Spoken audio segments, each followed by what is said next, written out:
Жителите на Трубарево се оставени сами да се справуваат со последиците од опасниот пожар кој избувна во саботата. Никој не им кажува какви токсини дишеле и дали сега е безбедно да се движат надвор. Тоа што децата ќе следат онлайн настава е уште повеќе збунувачки за нив и не дава одговор колку е загаден воздухот таму и колку е загрозува нивната здравствена и еколошка безбедност. Наместо институциите на локално ниво да преземат брзи и ефикасни мерки за заштита на населението, гледаме целосно потфрлање и неодговорност. Градоначалниците на ВМРО-ДПМНЕ покажаа дека немаат утврден протокол за справување со еколошки хаварии. Власта на ВМРО-ДПМНЕ и на локално и на централно ниво действуваше дури по голем притисок на јавноста и медиумите. Не беше јасно кој носи одлуки, општината, град Скопје или централната власт. Но како жителите на Трубарево се изнадишаа опасен и токсичен чад, вечерта сите се појавија да се сликаат.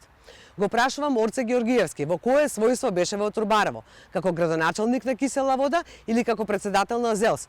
Оти не виде јавноста како помогнал во справување со еколошката катастрофа во Трубарево, но сите видоа дека дошол на сликање.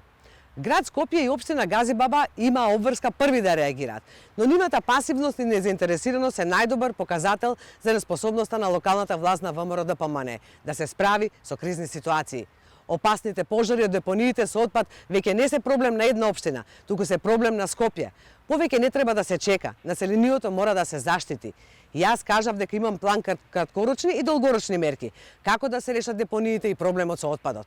Ова не е политика, туку мерки кои веднаш треба да се спроведат за Скопје да стане поздрава и побезбедна средина за сите жители.